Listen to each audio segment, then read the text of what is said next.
Thousands of jobless workers now swarm factory gates, hoping for even a few days of work. Skilled tailors and machinists who once fueled China's export boom now wander the streets, begging for a chance to earn a living. Bridges and sidewalks have turned into makeshift shelters for the unemployed. Hard to believe? This is Guangdong in 2025. The engines of China's once glorious manufacturing hub have gone silent. Shoe, clothing, and electronics factories that used to roar with life now sell off equipment for scrap. The night markets and snack stalls that once buzzed with workers' laughter now stand deserted. Former bosses who once managed hundreds of employees are now delivering takeout to survive. Crowded job fairs show a cruel truth: too many seekers, too few jobs. Families are collapsing under the pressure. Parents jobless. Kids out of school. Landlords pounding on doors for unpaid rent.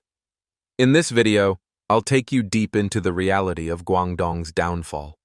This year, I made a painful decision: to leave Guangzhou for good. My honest advice: don't come here. Don't dream of making it in this city.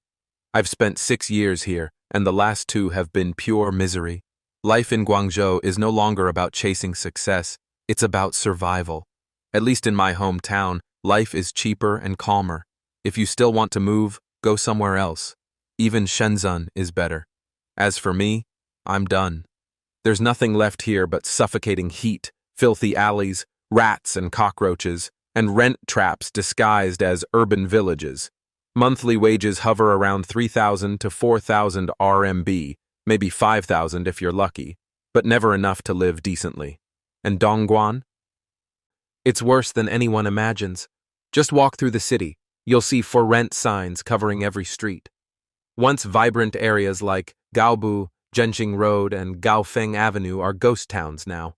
Shops stand empty, companies disappear one after another, and even delivery work, once a lifeline, has become overcrowded. Too many riders, not enough orders. A normal wage can't feed a family anymore. Everyone works, men, women, even the elderly. But life only gets harder. One person now does the work of 3 for a single paycheck. The pressure is unbearable, yet no one dares quit. They've become machines, grinding day and night just to survive. Business owners aren't doing any better. Whether small workshops or big firms, everyone is gasping for air. Factory rent, worker salaries, electricity, all must be paid while customer orders vanish. Work means losing money. Stopping means bankruptcy. Most just cling on, praying they can make it through one more month. The unemployment wave sweeping through Guangdong in 2025 is terrifying. The air itself feels heavy with despair. Layoffs are everywhere. Workers are pushed beyond human limits. A friend told me his entire department was shut down overnight. Everyone fired without warning.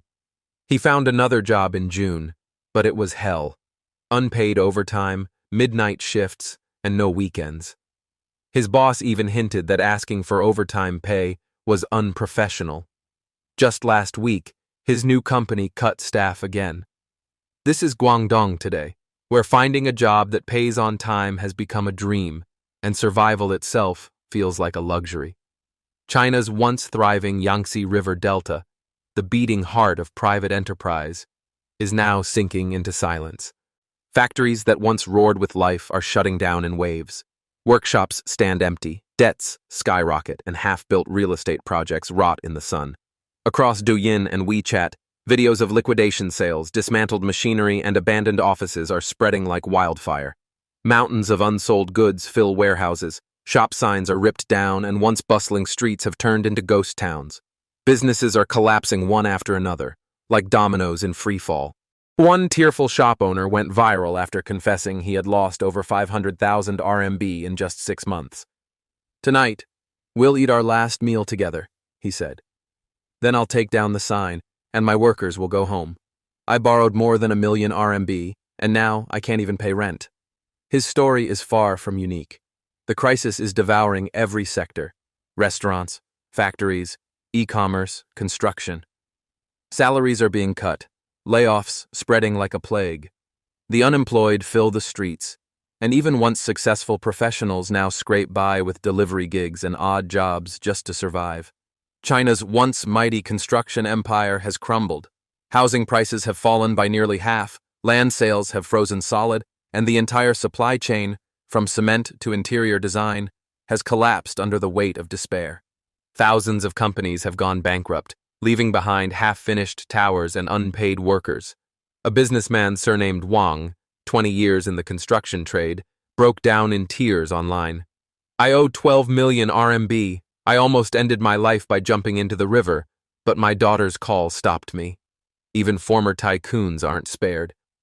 Lu Guobing, the ex-billionaire behind Suzhou Donglan Decoration Engineering, appeared online sobbing, "10 years ago, my company made tens of millions a year.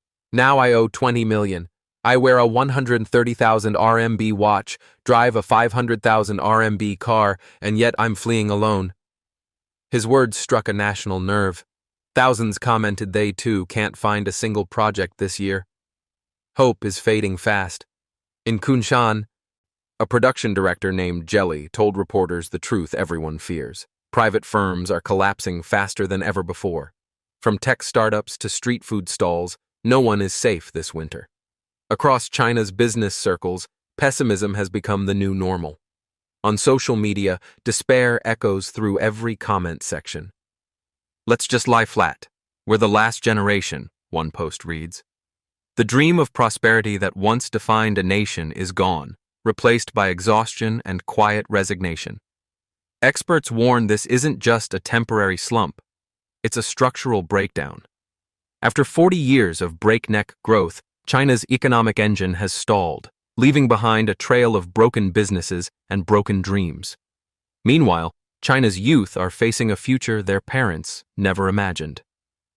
University graduates, once hailed as the golden generation, now send out hundreds of resumes with no reply. Youth unemployment has hit historic highs, so alarming that the government stopped publishing the numbers altogether. Major cities like Beijing, Shanghai, and Guangzhou, once glittering with opportunity, have turned into graveyards of failed ambition. Fresh graduates now compete not only with each other, but with laid-off veterans willing to work for half the pay. Gone is the era when a college degree guaranteed success. In the countryside, parents still cling to the old belief: study hard, and you'll get a good job. They don't see how brutal the job market has become. To become a teacher or doctor now requires endless exams, interviews, and even luck. And sometimes, the job is already reserved before it begins. Many rural families spend their life savings sending a child to university, believing it's a ticket to security. But in today's China, that dream has shattered. The truth is harsh. Education no longer promises escape, and the future no longer promises hope. Look around. The streets are overflowing with food delivery riders and couriers, and they're getting younger every year. Many of them once sat in lecture halls, clutching their dreams and their parents' sacrifices. Now they race through traffic just to make ends meet. The world they were promised no longer exists. With jobs disappearing, countless graduates are giving up on their degrees and enrolling in vocational schools, hoping practical skills might open a door somewhere. Ironically, industries like railways and manufacturing now hire directly from those schools, while college graduates are left out. This is China's cruel paradox: too many white-collar dreamers, not enough real workers. It's not just a talent mismatch, it's a symptom of an economy quietly rotting from within.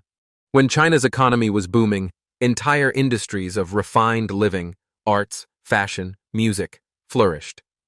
Piano lessons, art classes, and private tutors became symbols of middle-class pride. But when the downturn hit, those dreams shattered overnight. The middle class stopped spending, and the so-called elite skills became useless burdens. Music schools shut down, art teachers were laid off, and factories that once made instruments for the wealthy are drowning in unsold stock. The market now only values what can survive, not what's beautiful. For most college graduates, working with their hands was never an option.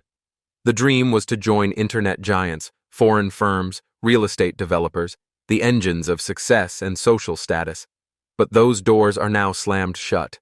The government's sweeping crackdowns on tech, education, finance, and real estate, all in the name of reform, have gutted the private sector that once sustained millions of white-collar jobs.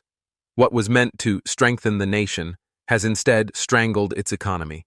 Private firms, responsible for 90% of employment, are collapsing under the weight of rising taxes, social insurance fees, and endless red tape. Labor costs have soared by nearly 30%, forcing thousands of small businesses to close their doors. The last remnants of good jobs are vanishing, one layoff at a time. Online, nostalgia fills the void. A decade ago, young people worked overtime with hope, believing effort meant progress. Today, that faith has evaporated. No one talks about promotions or startups anymore. The dream has shrunk to something painfully small: a stable job, a steady paycheck, a life without fear of being fired. Ambition itself has withered. Instead of chasing dreams, China's youth are racing to take civil service exams, desperate for a government job before they turn 35. Stability has replaced success. Starting a business, once seen as bold, is now viewed as suicide. The weight of uncertainty is crushing an entire generation. Depression, burnout, and anxiety are spreading faster than ever. The belief that education and hard work could change one's fate, once the fire that fueled China's rise, is fading into silence. Please share your thoughts in the comments section below.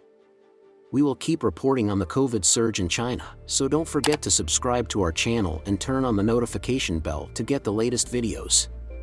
And thank you for tuning in.